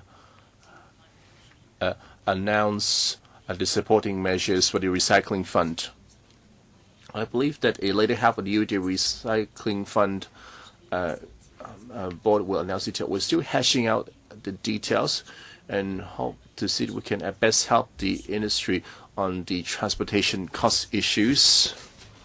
At second phase, we have 2 members. Full 1 minute Q&A included. Dr. Elizabeth Quat. Besides household and C&I waste, food waste, we also want to tackle the gardening waste, because every day Hong Kong generate a lot of gardening waste. I hope that the ORRC can also deal with the gardening waste. Do you have such plans, and when will you do it?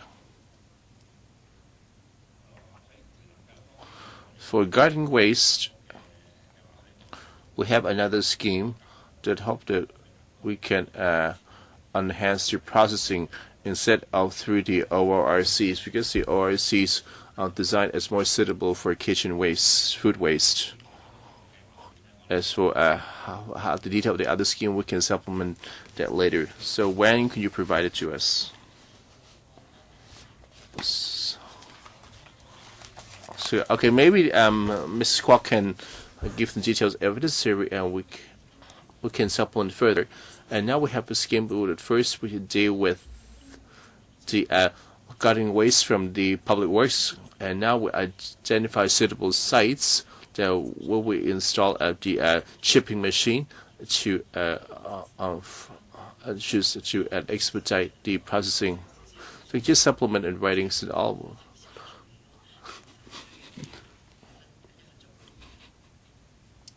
Mr. Chang, 1 minute. Please give him the mic. We definitely support it. Let's go. So we're all. We'll make sure that you heard our objections. While the phase 1.5 billion is already a lot of waste, have we generated any gas? As in, for the town as for the trying to plan to generate power. It's very expensive. Mr. Shukaf already answered that. For your first contract, the government will need to provide him with 100 tons. So just the 1 point of the build and design, and what the operations, it's here to pay for the operations. So is that an incentive for the operators? So, there is an earn on the build and design. So you wasted so much taxpayers' money, and yet you continue wouldn't mandating him, or what is your commitment to obtain footways? And for the municipal solid charging, and you simply try to force us to surrender our footways to this Saling ORC 1 and 2. We will do that. Thank you, Mr. Tommy Chung. So we shall. So for the members present, do we support for the EP government to refer this proposal to the PwC? I think the Labour Party has reservations. Objections. As now the Labour Party has object this submitting to PwC, and for the Civic Party will support. I heard the others support. So please prepare the relevant paper. Even though Mr. Tommy Chung is not a member of this panel, but he is a member of PwC. So we're up the agenda of this item. Finally, the last item. Jules, hopefully we can catch up for a bit.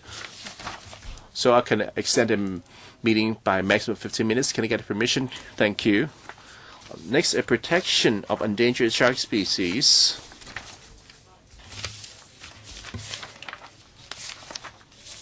Thank you, Dr. Choi. And now we'll have two government colleagues join us. The Undersecretary and Mrs. Vicky Kwok will stay on. And those joining us will be Mr. Simon Chan, Assistant Director of Conservation of AFCD, and Mr. Boris Kwan, Senior Endangered Species Protection Officer. There will be 4 documents being tabled. There are CB 11249/171805 and 1288/171801.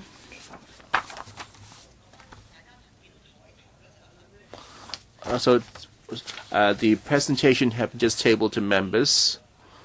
Let's say do 4 minutes for a presentation enough? Thank you, President. Well, we try to do it under 4 minutes. So the government has an abiding to the CITES and through the implementation of the Protection of Endangered Species of Animals and Plant Ordinance to protect endangered species regulations, including some of the trading of the trade species of those, particularly those endangered. So without further ado, I'll defer to AFCD. Thank you, Chairman. So let's talk about the latest progress on the protection of endangered species. Currently, there are 8 types of shark that has been listed in the appendix of the CITES and subject to control local legislation. So the cities to regulate instead of banning the international trading of the 8 species. If you want to import, that would need to have the export permit from cities, and after arriving to Hong Kong, need to inspect by authorized officers. And for re-export, you need to be captured in a sustainable manner. And for re-export of these shark fins, they also required by a license to export by AFCD, and also inspected by authorized persons before departing from Hong Kong. And for the 17th meeting of the Conference of the parties decided to list 4 more shark species in the Appendix 2 to CITES. And for how to implement the latest revision amendments, that we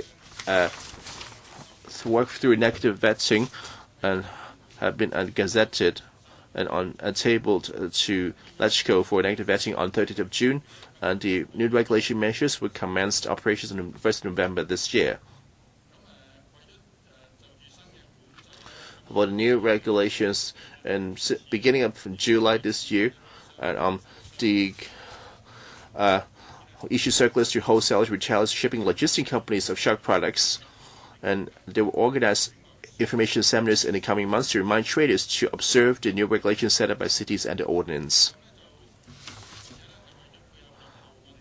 And to tie with our future enforcement, we're already arranging the frontline officers for the AFCD and CED officers to teach them how to identify this newly regulated species.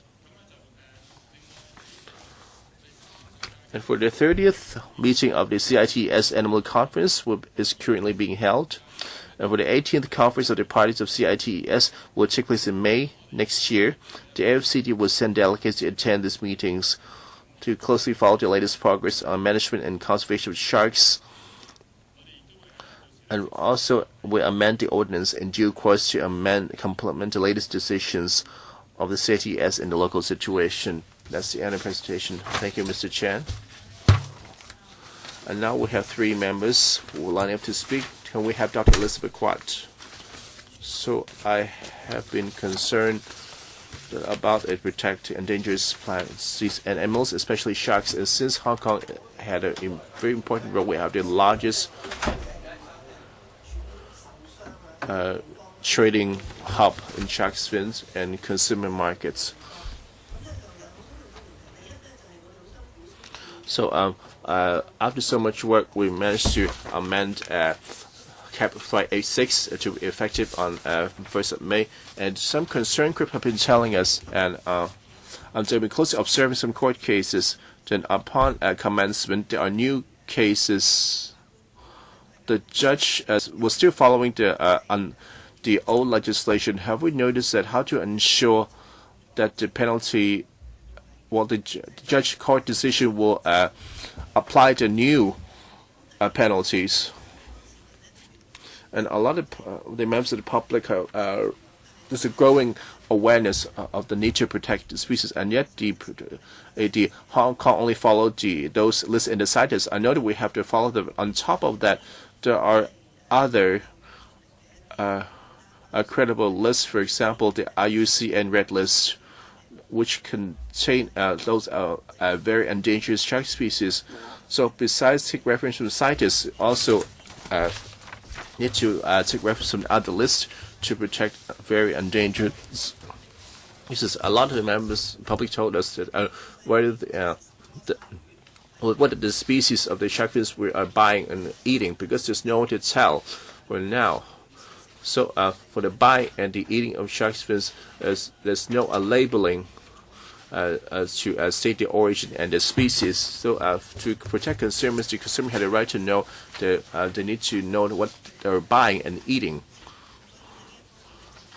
So would the government have any plans to require the shark fin shops and restaurants to state the species on their menus?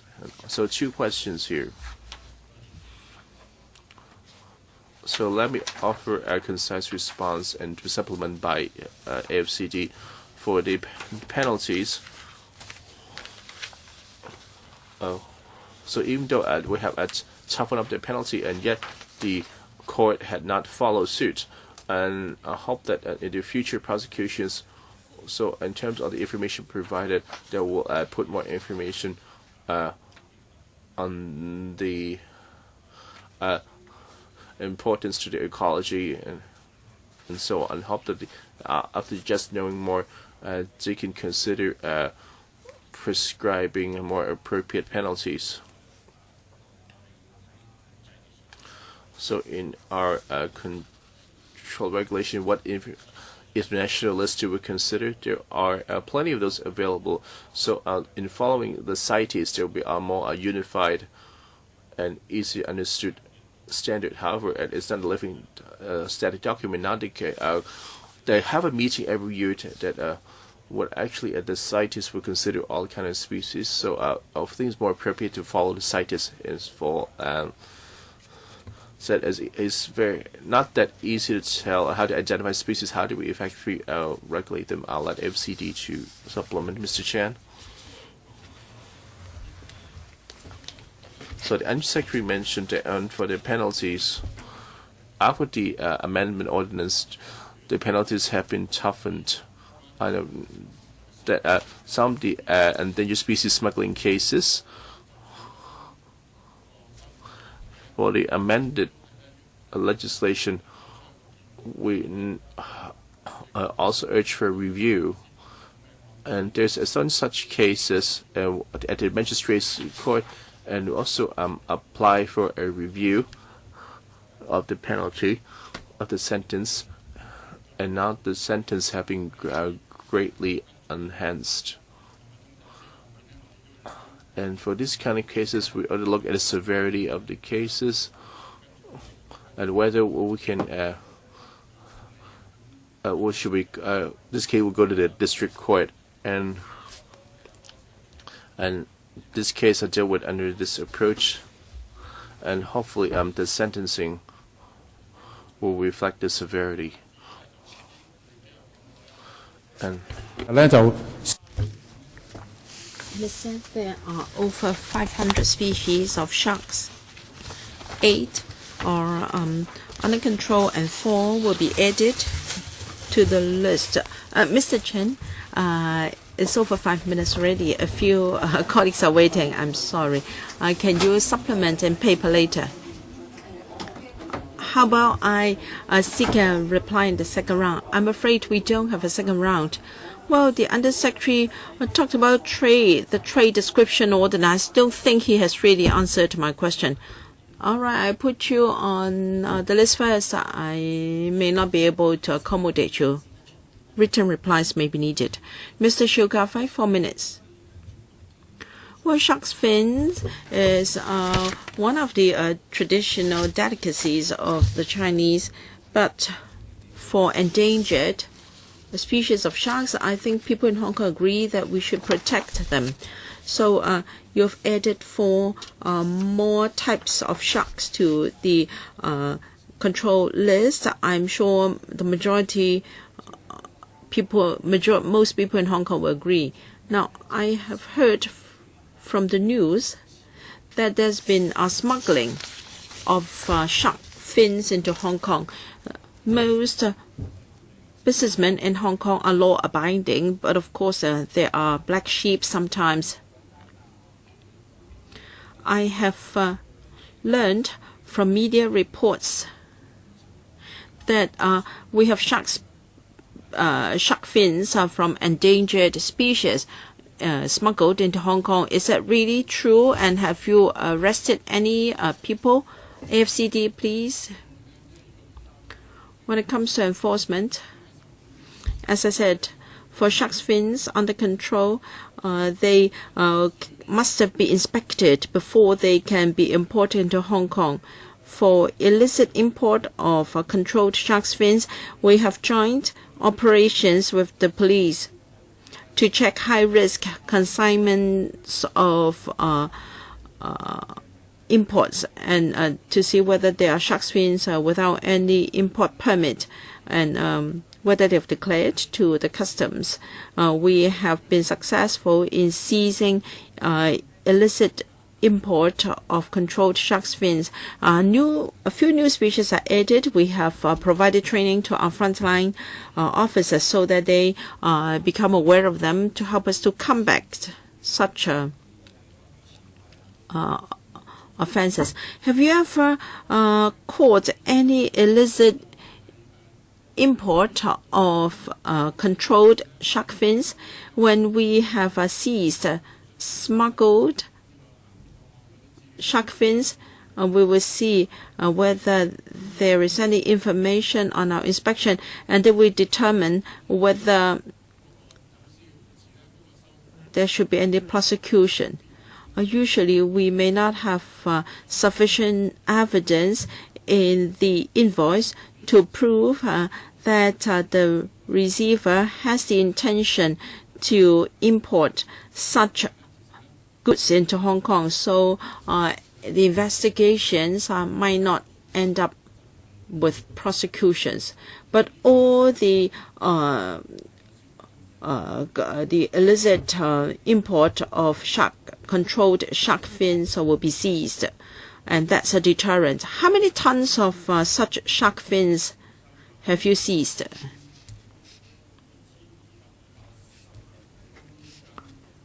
We have seized 1,280 kilograms.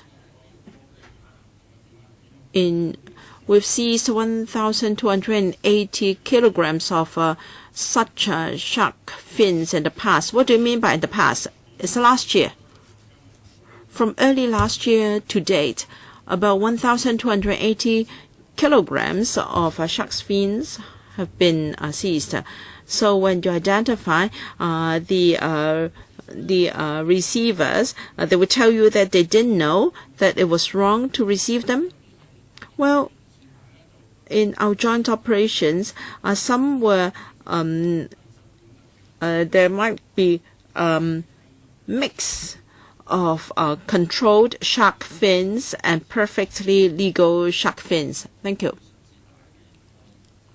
Mr. Ted Hui, Hong Kong market is a major culprit to the extinction or the endangered situation faced by sharks. And Mr. Shu Ka-fei said that traditionally it is one of our Chinese delicacies. So I'd like to know whether in the long term we should say that shark fins should not be served on the table. Now, the government promotes green living, so the Hong Kong sets a good example. The government sets a good example. We have a green procurement list. So for green living, we are of the view that it should be promoted in Hong Kong. We should all adopt a green living lifestyle. So do you encourage members of the public to consume shark fins? We encourage green living, and we do not encourage people to consume too much shark fins. We encourage green living lifestyle because it's not mentioned in the paper. Given that this is about endangered shark species protection, it is unreasonable. The government doesn't discourage the eating of shark fins in the paper. Now we have seen endangered species of shark fins in Hong Kong. However, the look can be the same as species not subject to any control. So what training do you provide for your frontline officers, and what technology is used for the inspection? Can you tell us? Mr. Chen from AFCD. Yes, for shark fins. If they come together with skin, then our law enforcement officers can judge from the skin to decide whether it is an endangered species. If you cannot tell with naked eyes, we can use DNA inspection to see whether it is an endangered species. We have used that method in the past. How many times have you used that method? Well, in the past, how long ago? I mean, in the past 3 years. Can you tell us how many times you have employed DNA testing? Now, in the market, consumers cannot tell. So there are two measures you can adopt. For shark fins products, can you put in place a declaration system, regardless of whether it is in the control list for all shark fins products? You would require the dealers to state or to declare the species and also the way it was caught. Would the administration consider implementing a declaration system so that even consumers can tell This is a technical issue. Can I defer to AFCD? Thank you. As I said, there are over 500 species of sharks. And under the under CITES, 12 are under control. It is under Appendix 2, which doesn't ban the trade. It's just that under some regulation, a trade is allowed. Mr. Ray Chan, thank you. I used to like eating shark fins, but I have abstained from it for many years. I support a menu without shark's fins, and then there is this saying. Now, if you put shark's fins on your menu in a wedding banquet, then 30% of the gift money will be donated to a charitable organization. I think the better still, you should check with the couple whether there will be shark's fins on the menu. If yes, you should not attend the banquet at all. All right, according to paragraph 5, the administration is going to step up their control and inspection.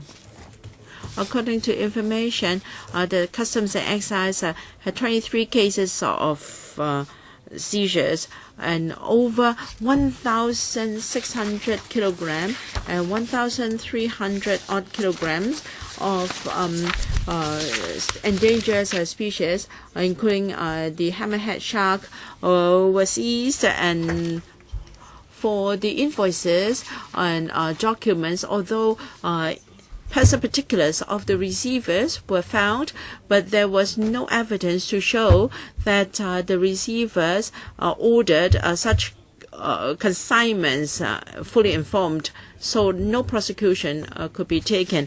For paragraph 4, it is said that AFCD and CNED will be trained to identify the shark species that are newly put under control. But what about cases where you cannot establish that the consignment receivers ordered such things fully informed? They may tell you that they have no knowledge, and how can you take them to task? So what about deliberate offenders? You'll be giving them an offense, an excuse, a defense. FCD. Thank you. For each and every case, we will try our best to gather evidence. We will continue to work with the CNED and work with Interpol and other similar organizations to exchange information, and will enhance the ability of our frontline officers to gather evidence and knowledge of different species, so that we can enhance our capability to gather evidence. All right, I only heard about combating at source and confiscation, because if you can identify the species, you can confiscate the goods. But what about the receiver's responsibility? We will try to gather evidence as far as possible. If we can prove that the receiver import such goods in the know, then we will prosecute them. What about the relative number of cases where you can establish that? From 2013 to 2017,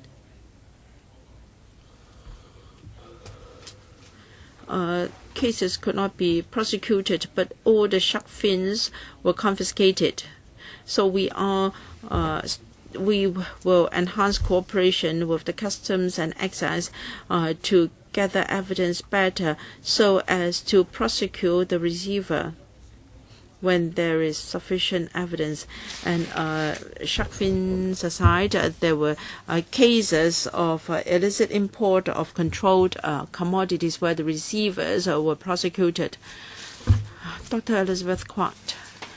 The CITES list doesn't cover all the endangered shark species, and secondly, the consumers should be informed of the species of shark fins they are buying. So there should be a label attached by the retailers. At least there should be a voluntary scheme so that consumers know that if the source is from an endangered species or controlled places, then they can say no.